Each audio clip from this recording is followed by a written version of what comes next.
Welcome back. Let's get more on Europe. For that, we bring in John Makin, an economist at the American Enterprise Institute. He's a former consultant to the International Monetary Fund, the U.S. Treasury, and the Federal Reserve Banks of Chicago and San Francisco. And he joins us from our Washington bureau. Mr. Makin, welcome to Bottom Line. Thanks for joining us today.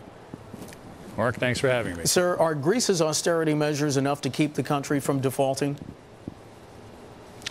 Actually, one of the things we learned last year was that Greece's austerity measures make their problems worse. How so? Remember, in 2010, the Greek government and the Greek people got aid conditional on extreme fiscal austerity, which they needed to undertake. But the problem is that the austerity caused the economy to shrink.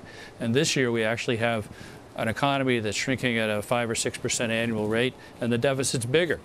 So one of the underlying problems here is that the bottom line is Greece cannot afford to service its debts.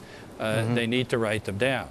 Earlier today, PIMCO's Mohammed Al-Arian was on Bloomberg Television talking about the situation in Greece. Let's hear what he had to say, and then I'd like to get your thoughts. Greece is like the toe that got infected. It wasn't dealt with, and therefore the infection spread throughout the whole body and is now threatening vital organs. Greece is a toe. It's no longer an issue about Greece. I think it's an issue about the rest of the body. Mr. Makin, is that an apt analogy? Maybe. I mean, maybe we should amputate in order to save the patient. That is, and by that I mean we do need to see Greek debt written down. People have to take a haircut on it, because the course we're going down now will leave us in the same position a year from now, with Greece less able to service its debt and more concern and a bigger chance that Greece's problems will infect the rest of Europe. So right now the talks are just trying to buy some time. Well, today the Greek Prime Minister George Papandreou said, quoting here, "We are not a poor country. We are a country that has been governed badly." Is this about bad governance or about Greece's spending too much and not living within its means?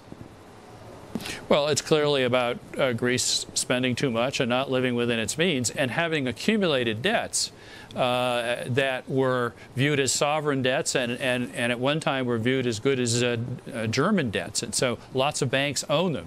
But right now, those debts are not as good as claims on Germany, and the Greek government and the Greek people can't afford to totally service them. And so they're worth less than they were when they were issued. Mr. Makin, how's Greece governing itself now? Can Parliament come up with those votes that it needs to secure the release of that next tranche of aid? I honestly don't know. I expect they will, because why not take another tranche of aid and put off the painful day of reckoning if somebody's willing to give you some more money to essentially say, well, we'll pay your interest and roll over your debt for you. You're inclined to say yes. This is what Argentina did for many years, and in the end they had to essentially default on their debt. Here we're talking about an orderly default where Greek debt is written down to a level that the Greek people and the Greek government can afford to service. Sir, in our last minute, the debt reduction measures, they're going to be very painful for the average Greek. Pension cuts, tax increases, a new property tax, they provoked anger and protest. What's life going to be like for them in the near term? Very, very difficult and very unpleasant.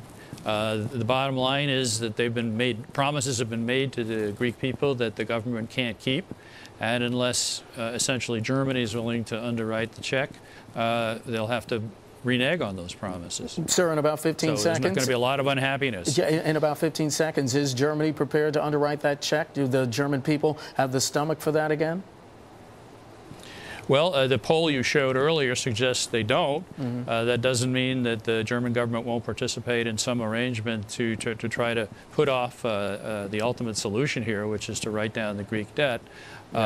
Again, remember, the German people never voted to join the European Monetary Union, so the elites in Germany tend to do pretty much what they want to on these issues. John Makin, an economist at the American Enterprise Institute, joining us from Washington. Mr. Makin, thanks so much for your time and your perspective. We appreciate it.